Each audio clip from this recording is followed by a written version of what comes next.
Hey guys, Coach Dave here. I just wanted to talk real quick about something that I experienced that you might have gone through or possibly will be going through. Hopefully, do not go through. But my last ex was a dismissive avoidant with a hint of narcissistic personality disorder. And one of the biggest things towards the end, when she just swept the rug out from under me about wanting to end things, is the lies that ensued. She had been talking to her ex behind my back. I approached her about this confidently, masculinely, just as a mature adult, you know? Lied to my face about it. Later, come to find out that she was actually talking to him. And I noticed the dynamic shift in this moment. This is what was a key moment for me, because the entirety towards the end of the relationship was very dismissive, just avoiding all accountability, not wanting to talk, I don't know, stonewalling, ghosting for days, living in the same place, but just never feeling so alone in my life. Basically living with a roommate that you don't talk to. And as soon as I made the conscious decision to say to this person, hey, just because we're at odds and it might be ending, doesn't mean that we have to sit on opposite sides of the home and not communicate or talk and just make everything more awkward. Once that was said, it was said in a way knowing that this is not what I want. I want to make things work. Hey, if we're not compatible, we're not compatible. But that's what separates people from being an avoidant or a narcissist and actually being healthy and mature and being able to communicate your wants and needs and or lack thereof to get your point across, instead of just sweeping the rug out from somebody out of nowhere. One moment they love you, you're the world to them, they want life with you, kids with you, and then 10 seconds later, it's completely different type of feeling. So if you've been there, this is definitely for you, and I'm sorry you've gone through it. But at that point, they were completely, all the commitment's gone. There's no awkwardness anymore. There's no feeling like I have to own up to things. There's no more hardship to face. There's no more deep connection. All the strings, all the big words, they're gone. Snip, snip, snip. So what happens? They feel free. They're happy. You're not, because you want it to work. But they feel free. They feel completely fine. And what ends up happening is they just go on about their life like nothing ever happened. Like they didn't do you wrong. Like they didn't put you through hell. And they try to friend zone you. She tried to friend zone me. And it was like a switch went off. Because everything that she was able to do in the beginning of the relationship for about 4 to 6 months, talking, communicating, having fun, laughing, being close, being physically intimate, not just sexually, but like in general, it's like this immovable barrier that she acted as if it was there magically disappeared. And this person who I met in the beginning, who was there, who had no problem doing all these things, magically came back.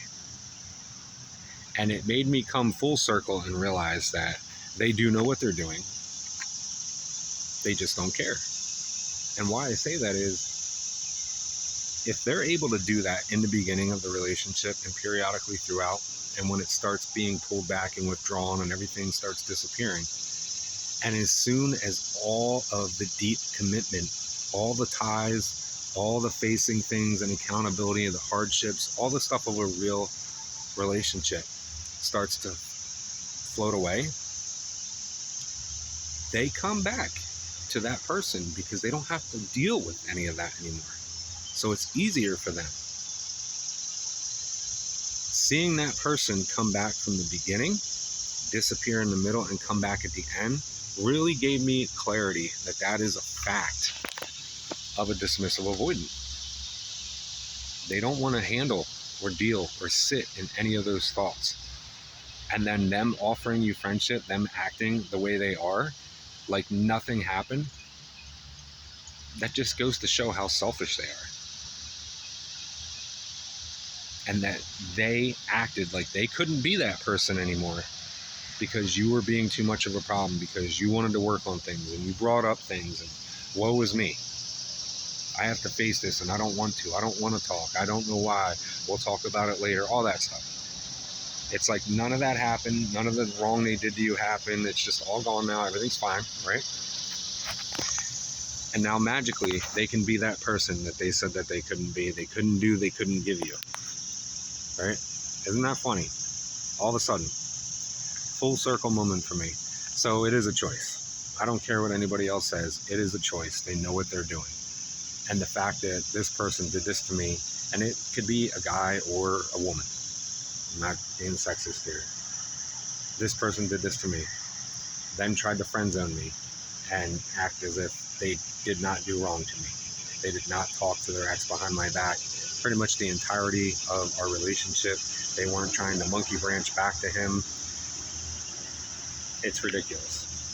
So I've gone through these things that I talk about. This is real world experiences. You're not just getting somebody who claims they've studied all this stuff or they've learned from people they talk to. I mean, that's great, but somebody who's actually been through it, who's made it through hell and back and has come out the other side, who has the mental fortitude and clarity, can self-reflect, is a completely different beast to offer the information, having gone through it. So if you've been in that situation or you find yourself in that situation, I want you to know that you're not crazy, you're not insane. These things really did happen, and I really advise you to make a journal, write it down. Don't just leave it in your head, like get it out. It'll help you. Make a video, text yourself, whatever you got to do to know that what you're going through is real, and that this person can literally act as if there's an impossible passage that they can't get through. They can't make a change. They can't communicate anymore. They've pulled away. Everything's just, it's so troublesome. And then all of a sudden, when it's over, because all the commitment, all the strings are gone, they can be this person again. And that's just really messed up. But that's what it is with an avoidant or a narcissist too. As soon as that honeymoon phase is over, 3, 4, 6 months range, sometimes a little more, sometimes a little less, depending on the person. As soon as real commitment and challenges and problems and issues or whatever come into play, dismissive avoidance, fearful avoidance, man, they run. They bottle up, they withdraw, they ghost, everything under the sun. Because then it's too real and they want easy. They don't want to deal with all that. They just want easy. They just want everything to be a cakewalk. And that'd be perfect, but life isn't like that. It's not. Whatever you see on social media with people, like they're posting all the good stuff. They're not going to post the bad. These movies, TV, all that stuff, books, it's the same format, it's the same pattern. It's not real life. And I'm not saying to stay with somebody where you're being mentally or physically abused or, you're fighting all the time. I mean, maturely, like if you guys have to part ways, part ways. But this is for somebody who just pulls the rug out of you and completely 180s on you and changes out of the blue for no reason, withdraws every aspect of your relationship without giving real fact or reason. It's a tough thing to go through.